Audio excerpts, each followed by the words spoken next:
process. Give you the same opportunity that you nice folks have lived to explain why a drug testing component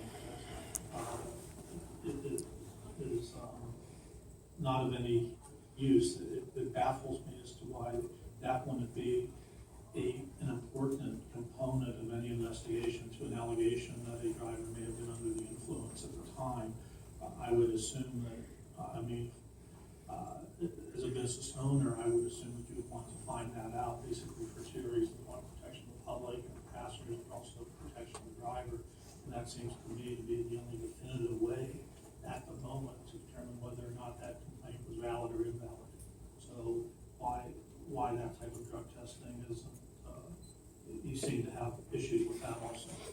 So I'm happy to walk through what that process looks like. Okay, and again, I'd like to begin with why drug testing isn't a component of that. There's a lot of information that's collected whenever an allegation might come up. That includes the driver history of other trips they've taken. In terms of individuals that might be looking to get at an Uber driver partner specifically, it also looks at rider behavior. And it would look at their trip histories and seeing, is there a trend of inappropriate behavior on the rider part as well. In addition, reaching out via emails, phone calls, looking at trip history, being able to see if we can investigate anything via social media or public information about the rider as well as the driver in that trip. All of that is looking at the history of the rider allegations as well in order to protect those driver partners. But that all starts with the fact that those driver partners are immediately disabled from being able to access the Uber platform while we conduct those investigations, and we take both sides of that very seriously. But why, I'm still not. Mr. Sapp, Yes. Apologies. I got a question for you, Mr. Thompson. So Ms. K referred to them as it's spiders.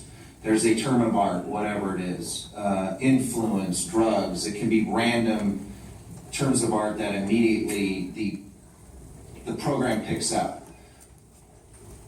How long is it approximately from when that individual, the passenger, puts something in that may cause a flag? Now, you could say went to the drugstore, drug pops up, and it could be the alert. How long does it take for, is the passenger when that person hits send, for lack of a better term, and then the overall database and program picks that up? So Commissioner and Chairman, in terms of when the system picks it up, that's immediate. Because that's an immediate flag and that's entered into a special support queue is what we call it.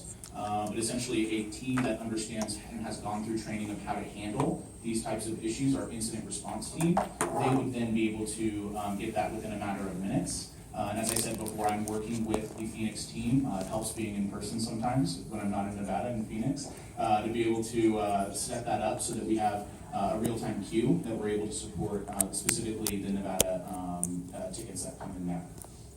And then the driver at that point is temporarily deactivated until the investigation can ensue. That investigation takes place over a couple of minutes or hours, but during that investigation time period, the driver would not be able to access the platform or accept trips. Okay, and again, why isn't a drug test one of the components of that immediate investigation? I mean, I think at this point we haven't found it to be necessary to get to a good answer about the results of the investigation. We do have a system in place that if an individual driver faces sort of repeated complaints of this nature that end up being sort of a little bit inconclusive, that in and of itself is grounds for deactivation, because that's sort of a record built on itself, as my colleague referred to. But again, Why did a drug test answer the question unequivocally one way or the other? And why would that not be something I'm not sure it would. Something you would? I'm not sure it would in the same way that, so for example, again, to circle back to the medical marijuana issue where that remains in your system for a long period. Okay, let's talk about alcohol, which is probably the most rampantly abused drugs by drivers. An immediate drug test would definitely identify whether or not that driver was under the influence, and why that's not worth, that in itself isn't worth instituting a process. So Commissioner, I'll just say that's not part of the current process. As operations evolve, that might evolve as well. What I will say is that if there are serious incidents in which an accident has occurred, obviously we would advise the driver partner to abide by any breathalyzer that a police officer would make sure that they're administering and everything else to comply with local laws if those types of incidents do occur.